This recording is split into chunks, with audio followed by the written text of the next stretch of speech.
How long will the average prospect wait when sending in a chat? We're talking all about conversational marketing in this episode of Closing Time.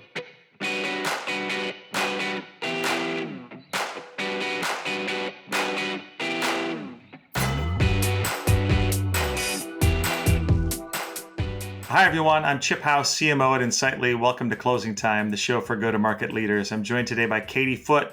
She's the CMO of Drift, a fast-growing SaaS business in the conversation cloud space. Welcome, Katie. Thank you, Chip. So happy to be here. Yeah, it's great to have you back. So, Katie, we chatted in the last episode of Closing Time a bit about how marketing and sales teams can optimize their chatbot for leads, for engagement, for timing. But when you have a buyer that's finally engaging with you, right, they want sort of instant gratification. And you talked about a great metaphor of a customer walking into a store and there's nobody around. And so they get to leave a Post-it note, I think was your example.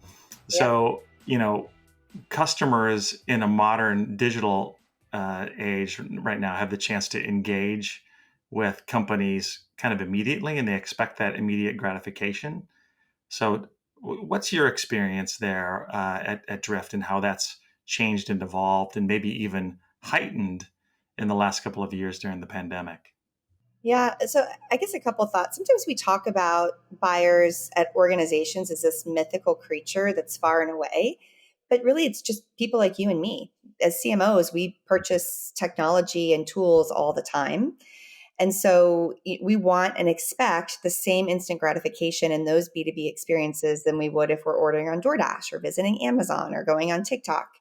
So I think it's important to keep that in mind when we're talking about response times and what buyers expect. Just put yourself in the shoes of that buyer, because we are people buying from people. And if we're to carry out that analogy of walking into a store, your website is really the front door to your store.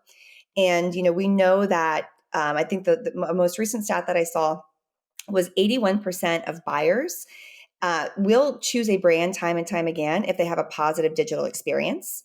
But on the flip side of that, you don't have a lot of time to make a good first impression. Buyers in a B2B cycle will give sales reps about 5% of their time in total.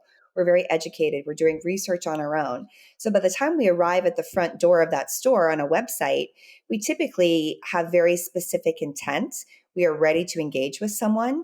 And we find on average that if I open up a live chat and someone's not there to greet me or meet my needs, I'm going to bounce pretty quickly. Within 15 seconds, I start to leave. By 30 seconds, your chance is almost over. So as a best practice, we want to respond to an inbound chat within 5 seconds of someone arriving at the front door of your store. Makes good sense. So when you're actually physically in a store, sometimes it's helpful to have people walk by to see how you're doing. And sometimes it can border on annoying if they do it too quickly or too often. So how does that play in the conversational marketing world? That's such a great point. We really want to, our premise as an organization since we were founded in 2016 has always been to empower the buyer, put the buyer at the center of everything that you're doing, and really put the ball in his or her court. So if I come inbound and I engage with a chatbot initially, you can have really strong hooks or questions to figure out exactly what that consumer is looking for. Sometimes they just want to download a piece of content. Great, we are there to provide that. Sometimes they want to talk to an actual seller about pricing and packaging. We want to be able to engage appropriately there. So to be able to develop the right response and the next best action, you need to have a clear marketing strategy. You need to, when you're driving, there needs to be clear calls to action for why someone might come to your website and what they might be doing. And you need to make sure internally that your sales organization understands all of the messages that you have out on market, what your strategy is, so that they can catch the ball when that individual comes to the site. So if I've put a chatbot from Drift on my website, Katie, what percentage of visitors should I expect will engage with it? Yeah, it varies by industry. It varies by use case and how they arrived at your site. We do know typically, though, that when someone engages with a chatbot, at least in our own instance of Drift usage, we see that those chats turn into qualified, really strong opportunities at a rate of 75%. So it's the highest lead converting source that we have across our entire marketing mix. And so when done well, those conversion rates are just incredibly high. As a marketer, that's just a really great lead source. And it's a warm lead for an organization to engage with. That's super helpful, but let's pivot a little bit more and drill into the customer experience. Mhm. So if I'm already doing business with a company and I start engaging with the conversational tools on the website, what are my expectations for speed? Are they any different than a buyer's and a prospect's? They might even be more heightened. Hey, I'm a customer. Hello, I have a problem. Can you please help me? And if it's 2 a.m. Where your company is, but it's in the middle of the day where mine is, certainly that's maybe even more heightened. So I would guess in a global digital world, companies have to figure that out, right? Absolutely. And we talk a lot about our technology really makes that human connection and relationship and conversation possible. And so you have to be willing to follow the sun globally as an organization to be able to meet that demand. And so that's a best practice that we institute, that we talk to a lot of our customers at, depending on where they are on that maturity curve. We don't see a lot of variance in response times across someone who's coming inbound through marketing, an opportunity, or existing customer who wants to engage with sales or their account rep, or even someone who's looking for service and support on the product. I think one exception to that rule is potentially deflection. So if you have someone coming to your site and they have a service need that you can respond to in the bot without having to route that to a service individual, and that customer's problem is solved on the spot, that's great. So it kind of, that's maybe the one exception. But typically we're really trying to respond as quickly as possible on the buyer's terms and make sure that we are delivering that next best action based on what they're telling us they want or need.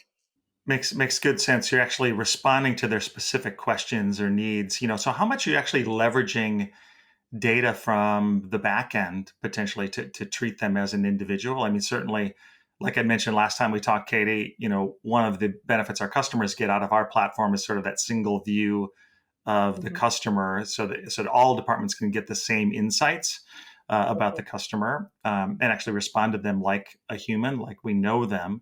So, how does a chatbot use data to do that in real time? Yeah, that's such an important question. We have been fortunate to really push the envelope on innovation, and we make sense of what we refer to as a bunch of unstructured data through the power of our patented AI platform. If you think about CRM, for example, the data that's in your CRM is typically only as good as the human who has manually input that information. But if you think about the database that exists in Drift, for example, where you have all of this conversational insights, what a customer is telling you they prefer, what you know about them. You can also integrate with other platforms like Sixth Sense, which gives you additional insight into that data, Marketo data, lead scoring data. Drift can make sense of all of that unstructured data to really inform how to best engage. And we do that behind the scenes through our AI. We also can serve that up to sales reps. We have a really cool product within our platform called Prospector, where a rep can actually see where has one of my top opportunities, what have they been doing on the website lately, in case they want to do some outbound reach. They can jump into a chat in real time and say, hey, I see that you're on our pricing page. Are there any questions I can answer for you? We have a new product called the Deal Room, which allows, later in a deal cycle, that buyer can engage directly with the sales rep, look at contracts, just have that place to collaborate. So we've really expanded beyond live chat into thinking about how do we make the entire digital experience better for our buyers, and making sense of all of that unstructured data is a key piece of that. Part of conversational selling is actually being able to analyze the text that's being typed in by the user, and responding again like you're a human, right? And rather than sounding like a robot. And in the past, the way that a lot of B2B organizations have instituted live chat is through decision trees. If this, then that. Hmm. Our AI and machine learning makes it much more of a human experience that's behind the scenes, that makes it easier for the marketer, the seller, the service professional to have everything they need by the time they engage in the chat, so that the buyer never has to repeat him or herself. Yeah, I would assume that some of the people even watching here sort of have a legacy understanding what really a chatbot can do on the website, and assume it's a sort of programmed answer and response, but it's really much more now. I mean, what other kind of Yes. objections do you tend to get? I mean, are there organizations that are concerned that, hey, I just don't think I can staff this thing once somebody actually engages, and they're concerned about that follow the sun support, or they Yeah. don't think it'll actually lift their business? I mean, what types of questions and challenges are in the minds of your potential buyers? It kind of depends what size organization or industry you're in. I think, for example, financial services or HLS organizations have a lot more compliance rules and regulations. So they have a lot of questions around security and compliance, HIPAA compliance, financial services regulations. Those are a lot of questions that we get. We also get, well, I'm a much smaller organization. Am I going to be able to manage this? The great news is that we can kind of meet you where you're at. There's a maturity curve if you're just getting started. We have best practices we can recommend there. Typically, it's set up 5 basic playbooks on your most trafficked pages on your site. And pretty quickly, organizations will see some immediate lift in terms of pipeline and revenue acceleration that they can then progress on that maturity curve. Now, if you're a larger organization, you're going to be much more interested in AI and in full services support. And we're really fortunate to have a robust services organization where you can, every deal that we sell comes with some level of service and support, but you can always expand that and really get, up to white glove service to help you implement what's best for your business. So we're fortunate because we were the first, we invented the category. We have, we can really meet you on your journey across that maturity spectrum, depending on what you need.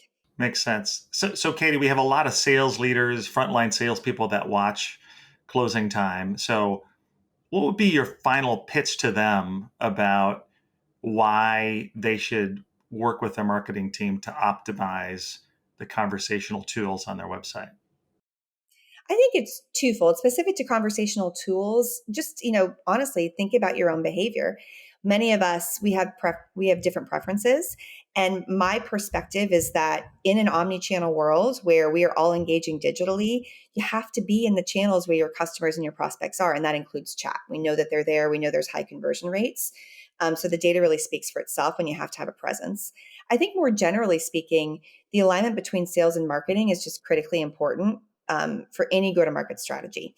And that includes, from my perspective as a marketing leader, we've always thought about targets not being sales targets, but our targets.